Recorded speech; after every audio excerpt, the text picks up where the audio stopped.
இந்த சட்டசபையை அவமானப்படுத்தி இருக்கிறது திமுக அரசு. திட்டமிட்டு மக்களை ஏமாற்றி இருக்கிறது திமுக அரசு. சட்டவிரோதமா செய்வதற்கான அனுமதி முஸ்லிம்களுக்கு கொடுக்கப்பட்டிருக்கிறதா அல்லது சட்டத்துக்கு அப்பாற்பட்டவர்களா இந்த முஸ்லிம்கள் கேள்வி வருது இல்லையா? சட்டம் ஒழுங்கு பிரச்சனை ஏற்படும் என்ற நிலை வந்தால் அது சட்டவிரோதம் சட்டமாக அங்கீகரிக்கப்படும், சட்டத்துக்கு உட்பட்டதாக அங்கீகரிக்கப்படும் என்கின்றது போன்ற ஒரு எழுதப்படாத விதி இங்கே இருக்கிறது. இந்த பிரஸ் கிளப் என்பது DMK கிளப். அப்ப ஏன் இந்த மாதிரி இந்துக்களை மட்டும் ஹர்ட்டிங், மனதை வருத்தக்கூடிய மாதிரி ஒரு statement not by any one ordinary person, CJI நம்ம நாட்டினுடைய தலைமை நீதிபதி சொல்லி இருக்கிறார் என்பது மிக வேதனை அளிக்கக்கூடிய ஒரு செயல். இந்து கடவுள்களை அவமானப்படுத்தலாம், ஆனால் கண்டெம்ப்ட் ஆஃப் கோர்ட்டை அவமானப்படுத்தக்கூடாது, பனிஷபிள், இது பர்மிஷபிள். அப்ப இந்த ஓட் சோரியில கர்நாடகத்தில் ஈடுபட்டது முழுக்க காங்கிரஸ் கட்சி.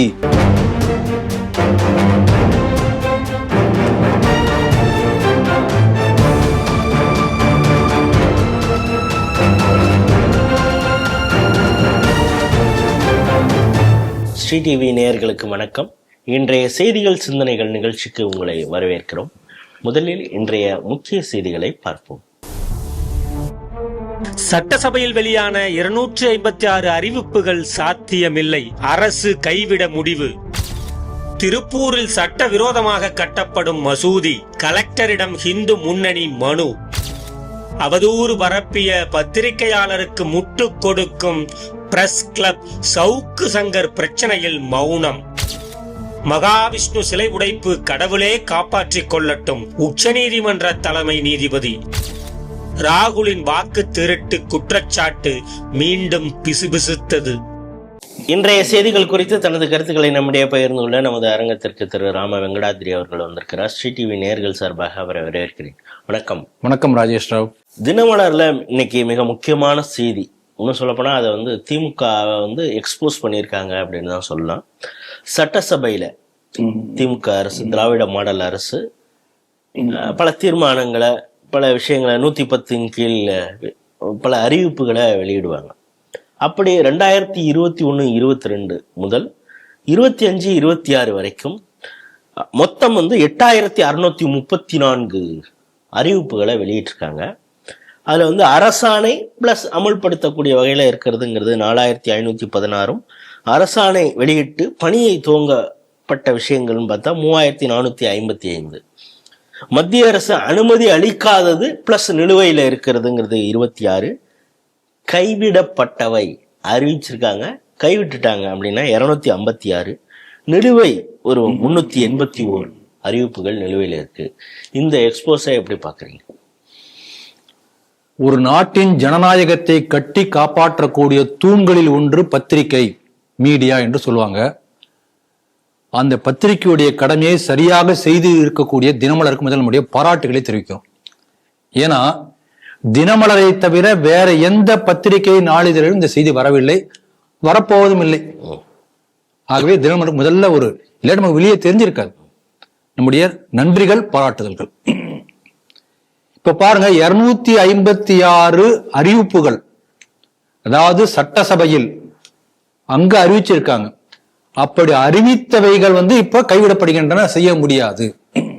நம்ம என்ன பார்க்கணும்னா, ஒரு அரசியல் அறிவிப்புக்கும் அரசாங்க அறிவிப்புக்கும் நிறைய வித்தியாசம் இருக்கு.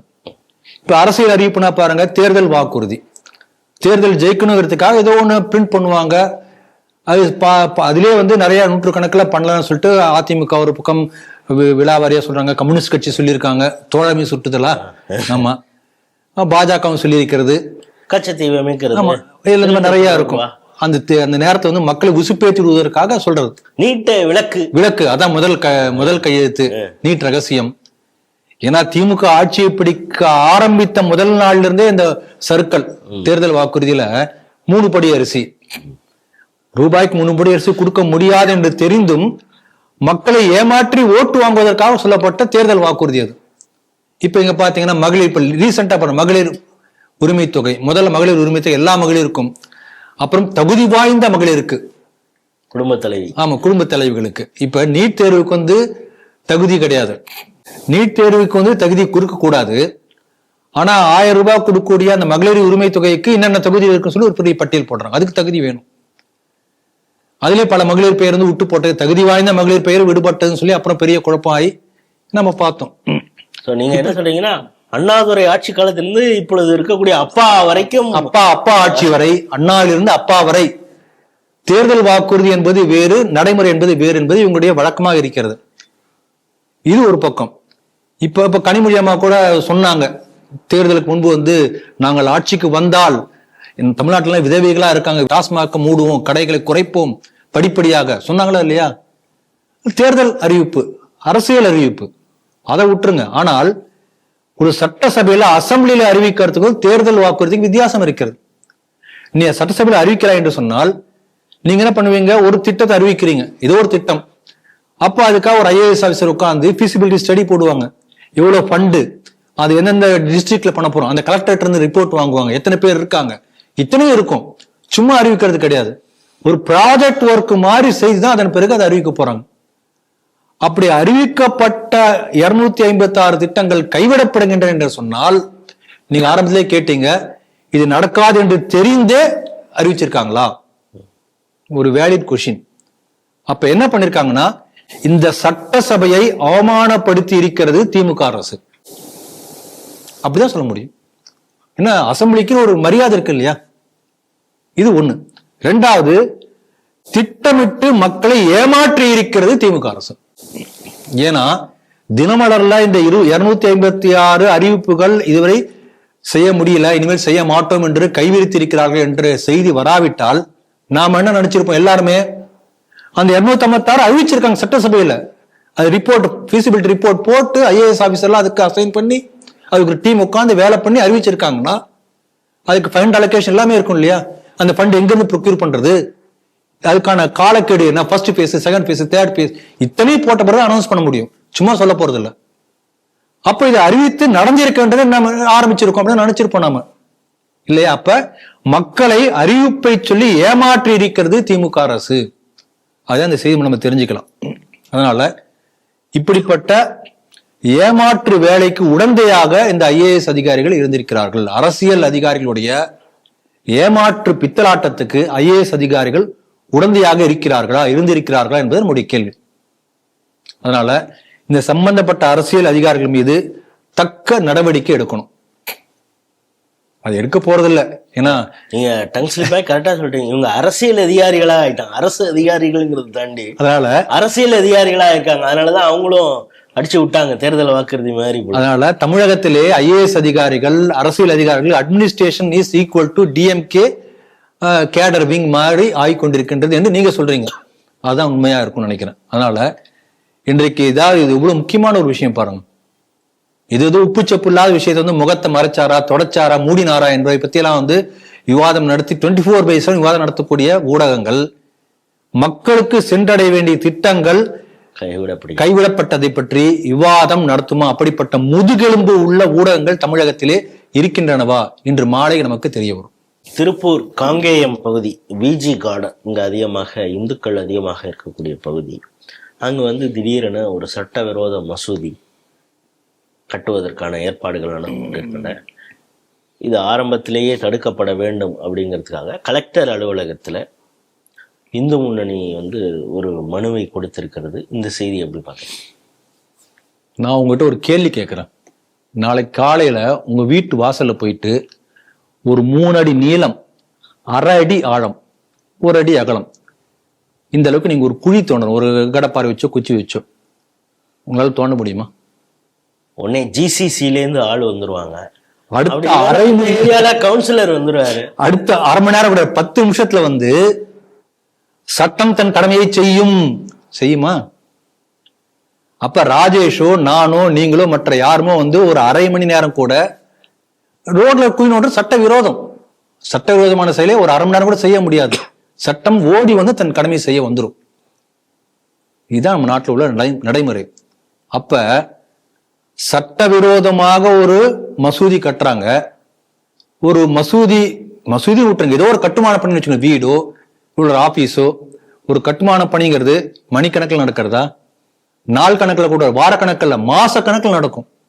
6 மாசம், 3 மாசம், 4 மாசம் நடக்கும். சட்டவிரோதமாக ஒரு கட்டுமான பணி நடக்கின்றது மாத கணக்கில், அது சட்டவிரோதம் என்று தெரிந்தும் அதுக்கு அனுமதி கொடுக்கப்படுகின்றது என்று சொன்னால் அதுக்கு என்ன காரணமா இருக்க முடியும்? நம்முடைய கேள்வி. சட்டவிரோதம்னு தெரியாத அதிகாரிகளுக்கு தெரிந்தும் அதிகாரிகள் கை கட்டி நிற்கிறார்களா, இல்ல பயப்படுறாங்களா? சட்டவிரோதமா செய்வதற்கான அனுமதி முஸ்லிம்களுக்கு கொடுக்கப்பட்டிருக்கிறதா, அல்லது சட்டத்துக்கு அப்பாற்பட்டவர்களா இந்த முஸ்லிம்கள்? கேள்வி வருது இல்லையா? இப்ப பாருங்க, அங்க என்ன நடந்திருக்குன்னா, அந்த விஜிஎன் லே அவுட் அது முழுக்க முழுக்க குடியிருப்பு பகுதி. அந்த குடியிருப்பு பகுதியில குடியிருப்புக்கான மனையில வீடு கட்டுறதுக்கான மனையில ஒரு கட்டடம் வருது. இப்ப அதுக்கு என்னன்னு சொல்லியிருக்காங்க, அதுக்கு நாங்க 7-8 வெவ்வேறு மொழிகள் சொல்லி தரக்கூடிய ஒரு பள்ளிக்கூடம் நடத்த போறோம். இது குடியிருப்பு பகுதி, இங்க எதுக்கு அந்த மாதிரி பள்ளிக்கூடம் நடத்த போறீங்க?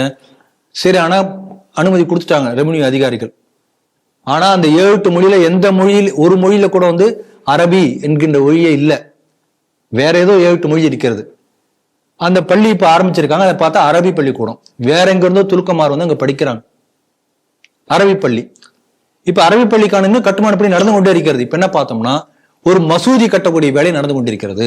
சோ ஒரு பள்ளி என்று ஆரம்பித்து பள்ளிவாசலாக மாறுகிறது. ஏதோ ஒரு மொழி சொல்லி தரக்கூடிய பள்ளி என்று சொல்லி, அப்புறம் அடுத்த ஸ்டேஜ் அரபு பள்ளி என்று சொல்லி, அப்புறம் இப்ப பள்ளிவாசலாக தொழக்கூடிய தொழுகை பண்ணக்கூடிய ஒரு மசூதியாக அது கட்டுமான பணி நடந்து கொண்டே இருக்கிறது. சட்டம் தன் கடமையை செய்யல, அதிகாரிகள் தன் கடமையை செய்யல. அங்க உள்ள இந்துக்கள் எல்லாம் சென்று போராடி அவங்க பல முறை தங்களுடைய எதிர்ப்பை காட்டியிருக்கிறார்கள். அப்புறம் இந்து முன்னணி போய் கலெக்டர் மனு கொடுத்திருக்கிறார்கள். இன்னும் சட்டம் தன் கடமை செய்து கொண்டே இருக்கிறது. நமக்கு என்னன்னா, இப்ப இங்க அடையார் அந்த இதுல ஓரத்துல அந்த இடங்களை எல்லாம் ஆக்கிரமித்து வீடு கட்டியிருந்தாங்க. அது எப்பயோ அனுமதிச்சிருக்காங்க, அந்த நேரத்தில் கட்டிட்டாங்க. இப்ப அந்த ஆக்கிரமிப்புலாம் அகற்றணும்னு சொல்லி ஒரு 500க்கும் மேற்பட்ட வீடுகள் எல்லாம் புல்டோசர் வச்செல்லாம் இடிச்சாங்க. இந்த மக்கள் கத்துறது கதறது அதெல்லாம் பார்த்தோம். அந்த பல்லாவரம் உள்ள பொலிச்சலூர் அந்த பகுதியெல்லாம். ஆனா இங்க ஏன் இது போன்ற சட்டவிரோத இந்த மாதிரி பண்ண உடனே இந்த மக்கள் கதறினாங்க, கத்தினாங்க. யாரும் ரோட பஸ்ஸை உடைக்கலையே, யாரும் போலீஸ் ஸ்டேஷன்ல முற்றுகையிடலையே. இங்க சட்டவிரோதமாக கோயம்பேடுல ஒரு மசூதி கட்டப்பட்டதை எதிர்த்து கிட்டத்தட்ட 200 பேர் ரோடு மறியல் பண்ணி ஒரு பஸ்ஸும் போக விடாம செஞ்சு போலீஸ் ஸ்டேஷனை முற்றுகையிட்டு, அப்ப சட்டம் தன் கடமை எப்போது செய்கின்றதுன்னு சொன்னால், இதை போன்ற சட்டவிரோதமான எதிர்ப்பை தெரிவித்தால்தான் சட்டம் தன் கடமையை செய்கிறது. இதான் நாட்டினுடைய துரதிருஷ்டம். அப்ப இந்த ஒரு மாபை திரட்டி சட்டத்தை நான் தன் கைக்குள் வளைக்க முடியும் என்கின்ற ஒரு மாப் சைக்காலஜி, இப்படிப்பட்ட ஒரு ஈகோ சிஸ்டத்தை தொடர்ந்து முஸ்லீம்கள் எல்லா இடத்தையும் செஞ்சுட்டு இருக்காங்க. குறிப்பா திருப்பூர்ல, ஏற்கனவே இதே திருப்பூர்ல சட்டவிரோதம் மசூதி கட்டப்பட்டு ஹைகோர்ட்ல அதை அகற்ற சொல்லி தீர்ப்பு அந்த செய்தியை நாம் பல மாதங்களுக்கு முன்பாக சிடிவில நீங்கள் நான் தான் பண்ணிருப்போம் நினைக்கிறேன். நான் அந்த சமயத்துல பேசின ஞாபகம் இருக்கு. எம்எல்ஏ செல்வராஜ் இங்க இதை அகற்ற ஆரம்பித்தோம்னா சட்ட ஒழுங்கு பிரச்சனை ஆயிடும், அதனால அகற்ற வேண்டாம்.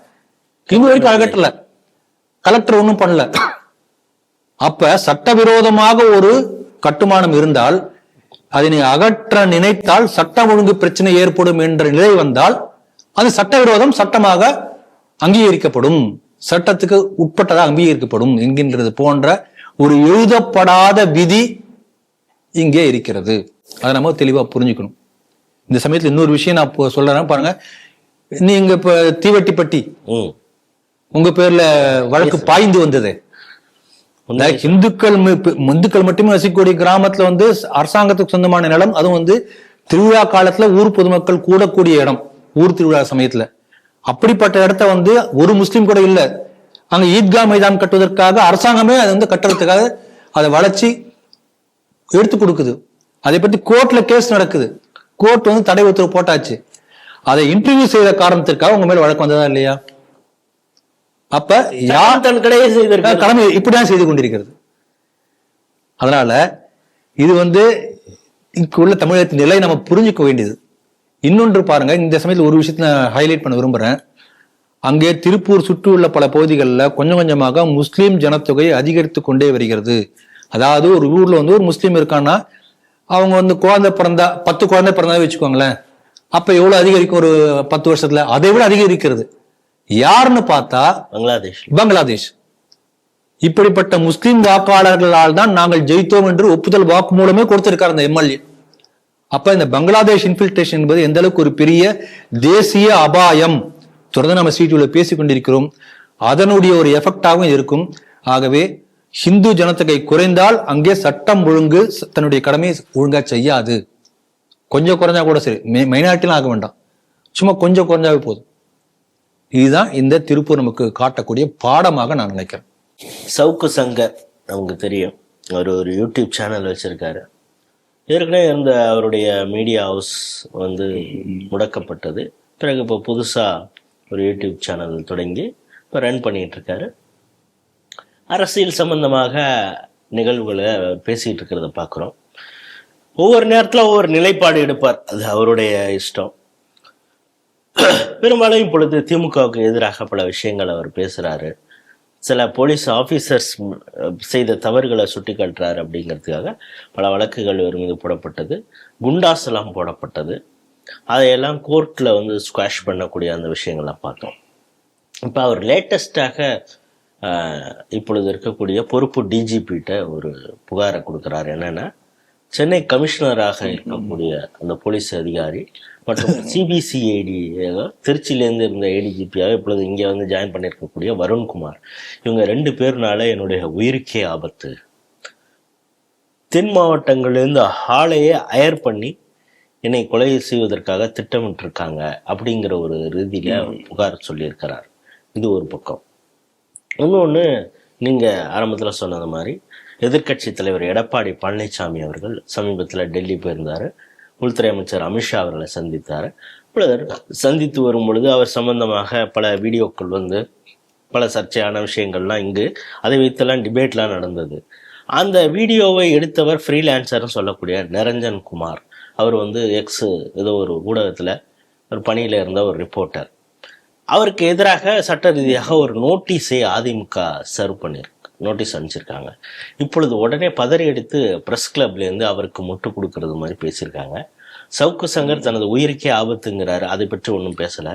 நிரஞ்சன் குமாருக்கு அவர் ஒரு ஃப்ரீலான்சர், அவருக்கு முட்டு கொடுக்குறாரு. இதை எப்படி பார்க்குறேன்? சவுக்கு சங்கர் சொல்லக்கூடிய பல கருத்துக்கள்ல எனக்கு உடன்பாடு இல்லை, அது வேற. ஆனால் ஒரு ஜனநாயக நாட்டுல ஜனநாயக ரீதியாக தன்னுடைய கருத்துக்களை சொல்வதற்கு எல்லாருக்கும் உரிமை இருக்கு. அவர் சொல்லக்கூடிய கருத்து தவறு என்று நீங்கள் கருதினால் நீங்க உங்க கருத்தை வெளிப்படுத்துங்க, அதுதான முறை. அதனால திமுகவுக்கு எதிராக சில கருத்துக்களை சொல்லி இருக்கிறார் என்ற காரணத்திற்காகவே அது ஃபேக்கா கூட இருக்கட்டும், அது ஃபேக் அப்படி சொல்லி நீங்க ப்ரூவ் பண்ணணும். அதான ஜனநாயகம். பொய் குற்றச்சாட்டு சொல்லுங்க, அதற்காகவே அவர் உயிருக்கு ஆபத்து என்று சொல்லக்கூடிய அளவுக்கு வந்து அது காவல்துறை மூலமாக. இது நம்ம எப்படி பார்க்கணும்னா, திமுகவுக்கு எதிரான நிலைப்பாடு எடுத்த கடந்த காலத்துல இப்படி பல பேர் நீக்கப்பட்டிருக்கிறார்கள் இந்த உலகத்தை விட்டு. அதுக்கு பல ஆதாரங்கள் இருக்கு, அதை நம்ம இப்ப டிஸ்கஸ் பண்ண அவசியம் இல்லை, எல்லாருக்குமே தெரிஞ்சதுதான். சர்வே வெளியிட்டாங்கன்னு சொல்லி அவங்களுக்கு வேண்டப்பட்ட பத்திரிகை ஆபீஸே ஆமா, அதெல்லாம் நிறைய உதாரணங்கள் இருக்கிறது. ஆகவே திமுகவுடைய டிஎன்ஏ இது. அதனால சவுக்கு சங்கர் சொல்லியிருக்கக்கூடிய இந்த குற்றச்சாட்டு, தன்னுடைய உயிருக்கு காவல்துறையால் ஆபத்து என்று சொல்லி இருக்கக்கூடிய குற்றச்சாட்டு பொய் என்று நாம் ஒதுக்கிவிட முடியாது. அதுக்காக அதை சொல்ல வரேன். எந்த அளவுக்கு தமிழ்நாட்டில் வந்து இந்த ஊடகங்களுக்கு சுதந்திரம் இருக்கின்றது அது எல்லாருக்குமே தெரிஞ்ச விஷயம். அது திமுக ஆட்சியில, விடியல் ஆட்சியில எல்லாருக்குமே தெரியும். நீங்களே சொன்னீங்க, ஒருத்தர் பாவம் கட்சி தும்மலந்தா கூட எடுத்து மூடக்கூடாது போல் இருக்கு. அந்த அளவுக்கு ஒரு செய்தியை வெளியிட்ட உடனே அது ஒரு செய்தி தவறா பொய்யா இட்டு கட்டிதா என்பதை பற்றியெல்லாம் கவலையில உடனே ஸ்டாலின் அதை வச்சு பேசுறார். ஸ்டாலின் பேசிட்டார், அவ்வளவுதான், வேத வாக்கு. அதன் பிறகு யாருமே வந்து அதுதான் அது நடந்தாச்சு, இப்படித்தான் பேச வேண்டும் என்ற நிலைப்பாடு எடுக்கக்கூடிய அளவுக்கு தமிழகத்தில் ஊடகங்களுக்கு அந்த கட்டுப்பாடு இருக்கிறது. ஒரு எமர்ஜென்சியில சொல்லுவாங்க, இந்திரா காந்திய என்றால் சிறைவாசம், ஏனென்றால் வனவாசம், இதே பேசினவங்க தான் இந்த தமிழ்நாட்டை சேர்ந்த கருணாநிதி.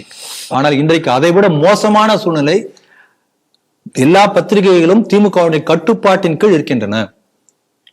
இப்ப பாருங்க, இவங்கெல்லாம் வந்து சேர்ந்து ஊடகவியலாளர் சங்கம் வச்சிருக்காங்க. ஹிந்து பத்திரிகை என்றாம், அவர் பக்கத்துல நக்கீரன் கோபால் இருக்காரு. அவர் சொல்றாரு, நக்கீரன் கோபால் ஜெர்னலிஸ்ட். ஏன்னா சட்டவிரோதமாக செயல்பட்டு பல நூற்றுக்கணக்கான யானைகளை வெட்டி தந்தங்களை ஏற்றுமதி செய்து வெளிநாடுகளுக்கு, ஆயிரக்கணக்கான மரங்களை, சந்த மரங்களை வெட்டி சட்டவிரோதமா பண்ணுவாரு, அவர் யாரும் அக்சஸே பண்ண முடியாது. ஆனா இவர் மட்டும் போய் போய் போய் போய் பார்த்துட்டு பேட்டி எடுத்து போட்டோ எடுத்து போடுவார். எப்படின்னு தெரியாது. அவர் ஜெர்னலிஸ்ட். கவர்னர் குறித்து மிக அசிங்கமாக பேசியது பன்வாரிலால் புரோஹித். ஆமா, இதெல்லாம் இவரெல்லாம் ஜெர்னலிஸ்ட். ஆனா இவர் வந்து ஜெர்னலிஸ்ட் கிடையாது. அந்த இந்த நியூஸ் நிரஞ்சனும் ஜெர்னலிஸ்ட். ஏன்னா இவங்களுக்கு ஆதரவா நியூஸ் போட்டார் இல்லையா. அப்ப நம்ம CTV கூட யூடியூப் சேனல் தான். டிஜிட்டல் மீடியா எல்லாமே ஜெர்னலிஸ்ட் எப்படி சொல்ல முடியும்? இன்றைக்கு சமூக ஊடகங்கள் வந்து அது ஒரு ஜெர்னலிஸ்ட்ல ஒரு முக்கியமான பங்கெடுக்கிறது. இப்ப இது என்ன சொல்ல வர்றாருன்னா, இப்போ இந்த ஹிந்து ராம் என்ன பண்ணாரு, பெகாசஸ் ஊழல் என்று சொன்னார், ஒட்டுக்கேற்பு ஊழல். கடைசியில கோர்ட்ல ப்ரூவ் பண்ண முடியல. அப்புறம் என்ன சொன்னாரு, ஒரு அனுமானத்தின் பேரில் நான் சொன்னேன். அப்ப அனுமானத்தின் பேர் எழுதக்கூடியது இந்த ஹிந்து என்பது ஒரு ஜெர்னலிஸ்ட் என்று சொன்னால், இவர் சில அனுமானங்களை சில ஆதாரங்கள் வச்சு சொன்னா ஜெர்னலிஸ்ட் இல்லாம எப்படி ஆக முடியும்? உங்களுக்கு வந்தா ரத்தம், எங்களுக்கு வந்து தக்காளி சட்னியா? அது எப்படி எடுத்துக்க முடியும்? அதனால இது எப்படி இருக்குன்னா, இவரெல்லாம் ஜெர்னலிஸ்ட் கிடையாது அப்படின்னா என்ன அர்த்தம்? எங்க பிரஸ் கிளப் இவருக்கு நாங்க வந்து அனுமதி எங்களுக்கு ஆதரவு கொடுக்க மாட்டோம், நீங்க என்ன ஆக்ஷன் எடுத்துக்கோங்க போலீஸ் என்பது போல கழட்டி விடுவது போல இருக்கிறது. தமிழகத்தை பொறுத்தவரை ஹிந்து பத்திரிகை என்பது முரசொலி பத்திரிகையினுடைய இங்கிலீஷ் வெர்ஷன் அப்படி மாறிவிட்டது. இந்த பிரஸ் கிளப் என்பது it is equal to DMK club. அறிவாலயத்தில் இருக்கக்கூடிய ஒரு கிளப் அங்க இருக்காம வேற ஒரு இடத்துல இருந்தா அது பேர் பிரஸ் கிளப். அதனால DMK உடைய ஃபங்க்ஷனாலிட்டி அதை செய்யும் என்பது போன்ற அளவுக்கு சூழ்நிலை மாறி இருக்கிறது. இதுதான் தமிழகத்தில் இருக்கக்கூடிய பத்திரிகைகள் சுதந்திரம். நம்ம தெளிவா தெரிந்து கொள்வது இந்த செய்தி மூலம் நமக்கு வெட்ட வெளிச்சமாயிருக்கிறது. எந்த ஒரு அநீதி நடந்தாலும் நமக்கு கடைசியாக ஒரு கழுவாய், நமக்கு ஒரு நீதி கிடைக்கும் அப்படின்னு போற இடம் வந்து கோர்ட்டு. மேஜிஸ்ட்ரேட் கோர்ட் இருக்கு, டிஸ்ட்ரிக்ட் கோர்ட் இருக்கு, அப்புறம் ஹைகோர்ட் இருக்கு. இங்கெல்லாம் நமக்கு நீதி கிடைக்காது அப்படின்னு சொல்லி சுப்ரீம் கோர்ட் அப்படிம்பா. நீங்க அங்க போனாலே உங்களை வந்து கிண்டல் செய்வார்கள், கேலி செய்வார்கள், உதாசீனப்படுத்துவார்கள் அப்படிங்கிறது நமக்கு ரொம்ப ஆச்சரியமாக இருக்கிறது. அதுவும் அந்த வழக்கு தொடுப்பவர் ஒரு இந்துவாக, ஒரு பக்திமானாக இருந்தால் அவருக்கு அதுதான் நடக்கும் அப்படிங்கிறது மாதிரியான ஒரு செய்தி இருக்கிறது. கஜுராஹோவில் வந்து ஒரு விஷ்ணு ஒரு சிலை இருக்கிறது, ரொம்ப அழகான சிலை. அதில் பார்த்தீங்கன்னா தலை இல்லை, துண்டாடப்பட்ட ஒரு அந்த சிலையாக இருக்கிறது. அதை மீண்டும் அதை சரி செய்யணும், அது வேறு எங்கேயாவது இருந்ததுன்னா அதை கொண்டு வந்து வைக்கணும் அப்படிங்கிறது மாதிரி ஒருத்தர் கோர்ட்டில் வழக்கு தொடுக்கிறாரு. அதற்கு இந்த நாட்டுடைய தலைமை நீதிபதி சொன்ன ஒரு கமெண்ட் என்னன்னா, நீங்கள் தான் விஷ்ணுவோட பக்தனாச்சே, போய் அவர்கிட்டே பிரார்த்தனை பண்ணலாமே அப்படிங்கிறது மாதிரி ஒரு எள்ளி நகையாடிய ஒரு கருத்து இப்போது இந்தியா முழுக்க ஒரு மிகப்பெரிய சர்ச்சையை ஏற்படுத்தியிருக்கிறது. நீங்க எப்படி பார்க்குறீங்க? அது வந்து யுனெஸ்கோ ப்ரொடெக்டட் சைட், ASI கட்டுப்பாட்டின் கீழ் வரக்கூடிய ஒரு பாரம்பரிய புராதனமிக்க ஒரு இடத்துல உள்ள ஒரு 7 அடிக்கு மேல உயரமாக உள்ள விஷ்ணு சிலையில முகம் இப்படி இருப்பது எனக்கு அவமானத்தை, ஒரு வேதனையை தருகிறது என்று சொல்லி ஒரு பக்தர் அதை சரிப்படுத்துக்க ஏதாவது ஏற்பாடு பண்ணுங்க அப்படின்னு கோர்ட் அணுகி இருக்கார். அப்பதான் இந்த மாதிரி அவருடைய ஸ்டேட்மெண்ட் வந்திருக்கு. இது வந்து உண்மையிலேயே வந்து ஒரு என்ன சொல்றது, இர்ரெஸ்பான்சிபிள் ஸ்டேட்மெண்ட் என்று நான் நினைக்கிறேன். ஏன்னா பாருங்க, இதே கோர்ட்ல வந்து கொஞ்ச நாளைக்கு முன்னாடி வக்ஃப் போர்டுடைய கேஸ் வருது. அப்ப இதே CJ இந்த மாதிரி சொல்லியிருக்கலாமே, உங்க அல்லாட்ட போய் ப்ரே பண்ணுங்க, அல்லாஹ் உங்களுக்கு இதெல்லாம் சரி பண்ணி கொடுப்பார். ஏன் சொல்லல? இதற்கு முன்பு அயோத்தி ராமஜன் பூமியில அந்த 3 கும்மட்டுகள் இருந்து அது அவமான சின்னம் என்று கருதி கரசவர்கள் இடிச்சு தள்ளினாங்க. வழக்கு கோர்ட்டுக்கு வந்தது, சுப்ரீம் கோர்ட்டுக்கு வந்து அலகாபாத் கோர்ட்டு, சுப்ரீம் கோர்ட்டு எத்தனை பெஞ்சுக்கு மாதிரி எத்தனை வருஷம் நடந்தது. இத்தனை வருஷம் நடக்க வேண்டிய அவசியம் என்ன இருக்கு? சொல்லிட்டு போலாமே, உங்க அல்லாஹ் காப்பாத்தட்டமே, உங்க கும்மட்டு அல்லாஹ் காப்பாற்ற மாட்டாரா சொல்லிட்டு போலாமே. இப்போ ஒரு கேஸ் வந்திருக்கு சுப்ரீம் கோர்ட்ல, கட்டாய மத மாற்ற தடை சட்டம் சில மாநிலங்கள்ல, பிஜேபி ஆளக்கூடிய மாநிலங்கள்ல அமல்படுத்த வந்துட்டு இருக்கு. அதை வந்து சேலஞ்ச் பண்றதுக்காக கோர்ட்ல கேஸ் கொடுத்திருக்காங்க. இப்ப கட்டாய மத மாற்றத்துல கட்டாயம் என்கின்ற வார்த்தை அதை யார் முடிவு பண்றது அப்படி இப்ப கேஸ். நீங்க மாநில பதில் சொல்லுங்க. அட்வொகேட் ரொம்ப கொதித்து எழுந்து பேசிருக்கிறவரு திமுகவை சேர்ந்த வில்சன் அப்படிங்கறதையும் நேயர்கள் பாத்துக்கணும். ஆமா ஆமா, வில்சன் நம்ம புரிஞ்சுக்கணும் என்னங்கிறது. இப்ப அதே போல சொல்லலாமே, உங்க மதமாற்ற தடைச்சட்டத்தை பத்தி நீங்க எங்க வந்து கோர்ட்ல கேக்குறீங்க, உங்க ஜீசஸ் கர்த்தர்கிட்ட ப்ரே பண்ணுங்களேன் என்று சொல்லலாமே. அப்ப ஏன் இந்த மாதிரி ஹிந்துக்களை மட்டும் வந்து ஹர்ட்டிங், மனதை வருத்தக்கூடிய மாதிரி ஒரு statement not by any one ordinary person. CJI நம்ம நாட்டினுடைய தலைமை நீதிபதி சொல்லியிருக்கிறார் என்பது மிக வேதனை அளிக்கக்கூடிய ஒரு செயல். இப்ப நமக்கு அதுல இப்ப இவர் என்னன்னா, ஒரு இடத்துக்கு தீர்வு கிடைக்கணும்னா நீ அந்த பக்தனா இருந்து நீ பிரார்த்தனை பண்ணுங்கிறாரு. ஒரு தீர்வு கொடுக்கறதுக்கு நான் கடவுளை பிரார்த்தித்து கொண்டு நான் உத்தரவு போட்டேன், தீர்ப்பை எழுதினேன் அப்படின்னு சந்திரசூட் சொல்லும் பொழுது அவர் மீது பாய்ந்து புராண்டினார்கள் இந்த அயோத்தி வழக்கும் பொழுது. அதற்கு வேற இது வேறான்னு கேட்கிறேன். நமக்கு அந்த ஒரு நிலைப்பாடு ஏன்? இவர் என்ன சொல்றாருன்னா, கஸ்டோடியன் ஆஃப் லா தான் எங்களுடைய, நாங்க தான் அப்படி சொல்லிக் கொள்கிறார்கள். அப்போ இது ஒரு பேசிக் ஃபண்டமெண்டல் ரைட். என்னுடைய மனக்கூடிய தெய்வத்தினுடைய அவமானப்படுத்தப்பட்டால் பொங்கி எழுவது ஒருத்தனுடைய பக்தனுடைய ஒரு இயல்பு தானே. அப்போ அவருடைய பேசிக் ரைட்டை கூட காப்பாற்ற தவறியதாக இந்த நீதிமன்றம் அப்படி நம்ம சொல்ல முடியுமா? It's not a custodian of human rights, fundamental rights. அப்ப இதே லாஜிக் நம்ம எடுத்துக்கொண்டோம் என்றால் HRMC எதுக்கு? கடவுளே தன்னை காப்பாற்றிக் கொள்ளட்டுமே. எதுக்கு நீங்க HRMC என்று ஒண்ணு வச்சிருக்கீங்க? HRMC டிசால்வ் பண்ணுங்க, நாடு முழுக்க, இந்தியா முழுக்க பண்ணுவீங்களா? இதே லாஜிக் அப்ளை பண்ணி நமக்கு வரக்கூடிய கேள்விகள். அதனால ஒரு ஜோக்கோ அல்லது ஃபன் பண்ற மாதிரி இவருடைய ஸ்டேட்மெண்ட் இருந்திருக்கிறது. அதே சமயத்துல கோடானு கோடி இந்துக்களுடைய மனதை புண்படுத்தி இருக்கிறது. அது எல்லாருக்கும் வருத்தம் தான். நான் சின்ன பையன், எனக்கு நல்லா ஞாபகம் இருக்கு. ஒரு 6வது 7வது படிக்கக்கூடிய அந்த மாணவனா இருக்கும்போது ரோட்ல பொதுக்கூட்டத்துல அந்த ஏரியால ஒரு ரவுடி மாதிரி ஒருத்தர் இருப்பார். அவர் லுங்கிய மடிச்சு கட்டிட்டு மைக்ல பேசுறாரு. என்ன பேசுறாருன்னா, ஐயப்ப மலைக்கு போன வேன் கவிழ்ந்து செத்து போயிடுறாங்க. தீகா கூட்டம் சேலம் மாநகரத்துல மையப்பகுதியில் நடக்குது. தீகா கூட்டத்துல பேசுறாரு. என்ன பேசுறாருன்னா, ஏன் அந்த ஐயப்பன் காப்பாத்த மாட்டாரா? நீங்க வேண்டிக்கலையா? ஐயப்பனுக்கு அவ்வளவுதான் சக்தியா என்று அந்த தீகா மேடையில அவர் பேசினா ஒரு சாதாரண ஒரு பொறுக்கின்னு கூட சொல்லலாம். ஒரு பொறுப்பற்ற வெறுப்பு பேச்சு. ரெண்டும் ஒண்ணுதானே. ஆமா, அதுதான் தீகா கூட்டம்னு சொல்லிட்டீங்க. ஆமா, எனக்கு நல்லா ஞாபகத்துல இருக்கு. ஃபார்ச்சுனேட்லி ராமகோபாலஜி வந்த பிறகு வெளிப்பட்ட தீகா பொதுக்கூட்டங்கள் தமிழகத்தில் நடத்துவது நின்று விட்டது. அநேகமாக குறைந்து இருக்கு, பெரும்பாலும் குறைந்து விட்டு நின்று விட்டது சொல்ல முடியும். இப்ப நான் என்னுடைய மனசுல பொறுத்த என்ன நினைக்கிறேன்னா, அப்படிப்பட்ட வெறுப்பு பேச்சிய தீகாக்காரர் மேடை பேச்சுக்கும் நம்ம சிஜேயுடைய பொறுப்பற்ற பேச்சுக்கும் எனக்கு என்ன பொறுத்த எந்த வித்தியாசம் இருக்கிறதா தெரியல. அதனால உண்மையிலே அவர் அந்த இடத்துல இருந்து அவர் மன்னிப்பு கேட்கணும். இந்த மாதிரி ஒரு எப்படி பேசினார் தெரியாது நமக்கு. இது என்னுடைய கருத்து. இப்ப பாருங்க, இப்ப என்ன சொல்லுவாங்கன்னா, இப்ப நான் இதுக்கு மேல நான் எதுவும் பேச முடியாது.